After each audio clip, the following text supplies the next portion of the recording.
Hey everyone! Today on the plastic canvas we're painting the Pavilions from Tang Garden by Thundergriff Games.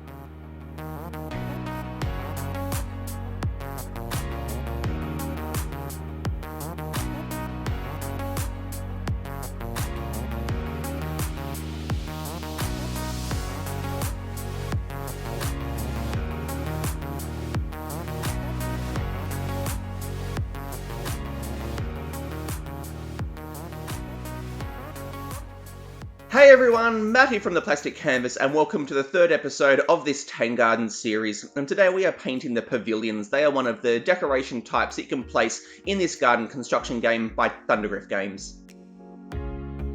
So the first thing here, that these are obviously not an essential thing that has to be painted. Normally in games we're painting the miniatures, and that's what I did in the previous episode of this series. And in that episode I looked at the ways that colours can be used to bring those simple minis to life, because as I've been talking through this series so far, the miniatures are the only aspect of this game in terms of production quality in which I've been disappointed. But every other aspect, especially the artwork, I am absolutely amazed by. The production quality is phenomenal for this game, especially the panoramas and the garden tiles. The artwork is just brilliant, the colours are really bold and vibrant, and that is part of why I'm actually painting these, because even though the cardboard walls of the pavilions do have some red detailing in them, the roofs and the bases are fairly plain in comparison, and I just wanted to add a bit of depth and colour to the plastic elements just to add a little bit more to how it looks on the board and just make it look even that little bit better. So the starting point was to prime them, and as you would have seen, I used black for the underside of them, and that's just so that if you ever caught a low angle of these and saw them kind of from underneath, it would just look like the underside of the roof was in shadow, because I'm not going to be touching that with paint. Then I hit them with grey, and the reason that I did that is because you can see I'm starting to do a wet blend here from dark red through to a bright red at the top, and I wanted to pick a prime that was kind of in between, so that both the dark and the bright red weren't really affected by the colour of the prime, the tone underneath. Obviously, ideally for the dark red, I would have done a black prime, and for the bright red, which you can see that I'm starting now, white would have been great for that, but grey was a nice sort of middle ground there. I also just, the first bit of paint that went down there was some brown around the edge, just to kind of look like timber, and now I'm into doing the shingles. And so what I'm doing here is just a wet blend from the bright red at the top through to the dark red at the bottom, just to add a bit more colour depth, but also bring the form out of the roof a little bit, because it does have that kind of inversion to it.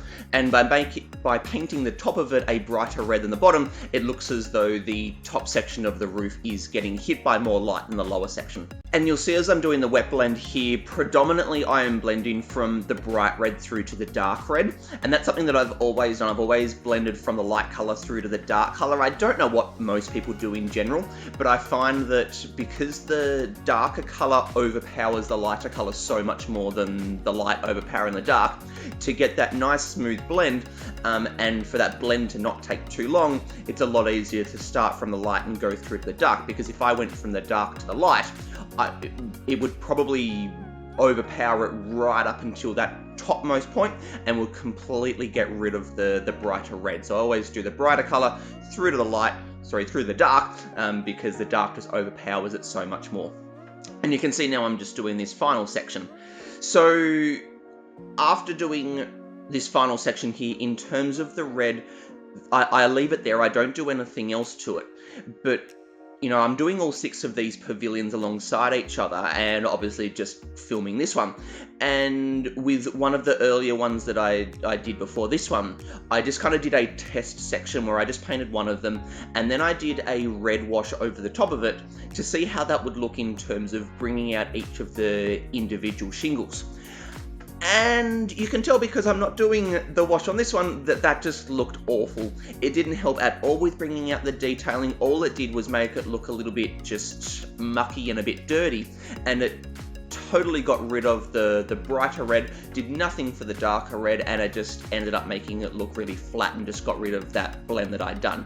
So that was the only time that I did that. I repainted that section and figured it looked better without the wash. It doesn't matter if all of those shingles aren't being brought out in really fine detail, you can still see them, so the effect is good enough. And so now I'm just painting the ridge capping sort of tiles, I guess, between each of these sections, and I'm doing them in gold, and I'm doing that because I did have a look online before starting painting these, just to see kind of what colours traditionally went together. I always knew that I was going to be painting the shingles in red because that's what they originally were. It was red plastic, and then also the cardboard walls are red, so I wanted to tie all of that together with red. And so online I found some traditional pavilion roofs that were red, and gold seemed to be a pretty typical colour that went along with them, so that's why I did that there. And now just doing this black wash over the top of them, and this is to bring out each of the individual tiles for this ridge capping, just so that detail is a little bit easier to see.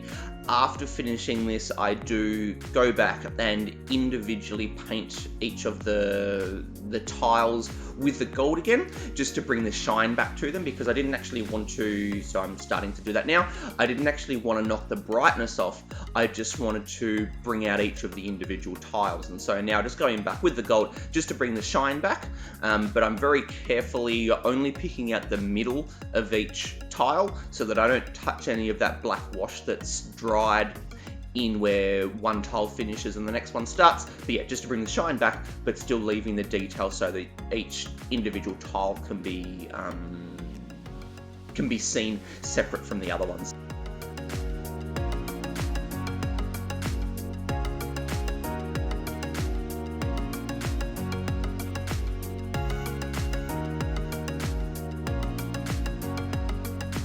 Alright, so now I'm starting to paint the base, and this is very, very simple. All I'm doing here is just painting the upper section of the platform with this dark grey, so that it will eventually be a contrast for the gold that I do in the engraving that's in the top of that platform.